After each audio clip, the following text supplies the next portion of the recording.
ओम नमो नारायण। सभी भक्ति प्रेमियों को परमात्मा के जो प्रेमी हैं,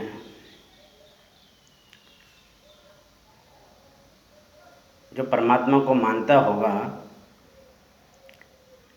कहते हैं वो कभी गलत राह मार्ग पे नहीं चल सकता, क्योंकि जिसका विश्वास होगा परमात्मा है, जब हमें पता लग जाए कि परमात्मा है तो हम गलत कार्य कर ही नहीं सकते। कहते हैं जब हम भोजन बनाते हैं या भोजन ग्रहण करते हैं तो अगर हम भोजन को बनाने के बाद भोग लगा दें या हमें बनाने तक ये हो कि हमने भोग भी लगाना है, तो हम उस भोजन को बहुत स्वाद से बनाएंगे। क्यों स्वाद से बनाएंगे? क्योंकि हमने भोग लगाना है, पहले परमात्मा को खिलाना है। इसलिए कहते हैं वो भोजन ही बहुत अच्छा बनेगा, सात्विक भोजन बनेगा। अगर आप स्वयं के लिए बनाना हो तो कहते हैं वो कोई भरोसा नहीं, उसका हम कैसे बना दें, हम उसका ज़रूरी नहीं कि सात्विक ही बनाएं। इसलिए हम क्योंकि परमात्मा है तो हम उसके लिए भोग भी लगाएंगे, जिसको विश्वास है कि परमात्मा है। तो कहते हैं इस संसार में परमात्मा ने हमें ये जीवन दिया, ये मनुष्य शरीर दिया, 84 लाख योनियाँ भटक कर फिर बना इंसान है। इंसान ने 84 लाख योनियों से भटक भटक कर आया हूँ। कोई कहते हैं कि क्या पता 84 लाख कौन देखा है कि भटका है नहीं भटका, या कोई कहता है कि क्या पता पिछले, क्योंकि ये जो हमारा जन्म है ये पिछले जन्म के ही कर्मों के द्वारा हमें ये इस जन्म में ये मनुष्य शरीर मिला है। और कैसे कैसे मिला है, फिर कई सवाल कर देते हैं कि भाई पिछले जन्म का क्या भरोसा।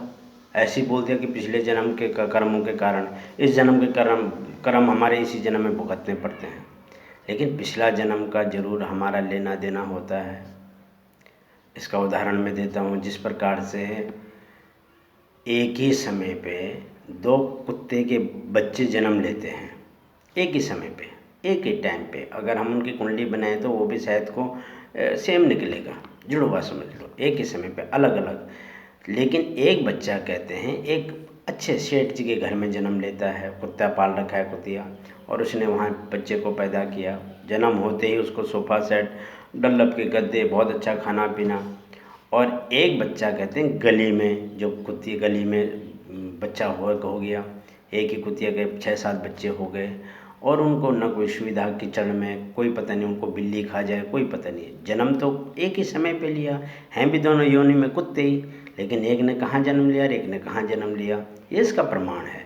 जिसने गली में जन्म लिया उसके पिछले जन्म का, क्योंकि कर्म तो उसने किया नहीं, अभी कर्म तो संसार में आएगा तब करेगा ना, लेकिन अभी तो उसने पैदा ही हुआ है, तो पैदा कैसे हो गया? एक का जन्म गली में, एक का जन्म कोठी में, तो इसका मतलब पिछले जन्म के कारण ही उनको इस जन्म में उसको गली में जाना पड़ा, इस जन्म में उसको पिछले जन्म के अच्छे कर्म किए तो उसने अच्छे घर में जन्म लिया। यह तो कुत्ता ही ना। इस प्रकार पिछले जन्म के कारण हमें ये जन्म में शरीर मिला। अब शरीर मिल ही गया तो इसका सदुपयोग करें। कहते हैं सबसे पहले शरीर से आलस्य को, इस शरीर को तपाओ, आलस्य इससे त्याग दो। अगर आलस्य करोगे तो कुछ नहीं कर सकते आगे संसार में। कहते हैं हमारे शरीर का सबसे बड़ा शत्रु है। अगर मैं कहूँगा कि अपने शरीर से आलस्य को हटा दो, बोला नहीं, ये आलस्य तो ऐसे ही बोला जाता है, लेकिन शास्त्र ने एक तरीका बनाया, कहते हैं श्लोक बनाया कि आलस्य ही मनुष्याणाम शरीरस्थो महान रिपु नास्त्युद्यम समो बंधु कृत्वायम नावशीदति। कहते हैं आलस्य ही मनुष्य के शरीर का सबसे बड़ा शत्रु है। अब शत्रु शब्द से ही हमारे मन में एक द्वंद्व आ जाता है, द्वेष भावना आ जाती है कि शत्रु को मारना चाहिए, शत्रु को नज़दीक नहीं आने देना चाहिए, शत्रु के साथ में नहीं रहना चाहिए। इसलिए सीधे आलस्य नहीं कहा, ये हमारे अंदर शत्रु है, अब इसको हमें समाप्त करना है। कहते हैं साथ में ही एक और बात, शत्रु को कोई घर बुला सकता है या शत्रु को साथ में रह सकता है? नींद नहीं आएगी कोई शत्रु के साथ में रहे तो। इसलिए शत्रु के रूप में उदाहरण दिया। और कहते हैं शत्रु है तो मित्र भी अवश्य होगा। बोला मित्र क्या है फिर शरीर में?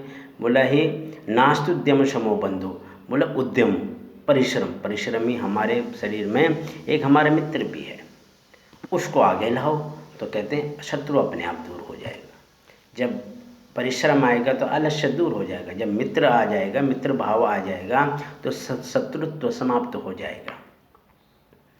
मित्र भाव आएगा तो शत्रु तो अपने आप ही समाप्त हो जाएगा। इसलिए आलस्य को त्यागना बहुत ज़रूरी है।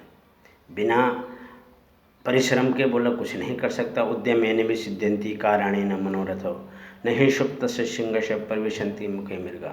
कहते हैं उद्योग करने से ही बोलते सफलता मिलती है। जिस प्रकार सोए हुए सिंह के मुंह में मृग स्वयं प्रवेश नहीं करता, इसी प्रकार कहते हैं आदमी को लेटे लेटे कुछ नहीं मिलता। घर से बाहर तो निकलना पड़ेगा, कर्म तो करना पड़ेगा। भोजन भी जब हम हाथ करेंगे तब खाया जाएगा ना, इसलिए कर्म तो करना पड़ेगा। इसलिए कर्म करें,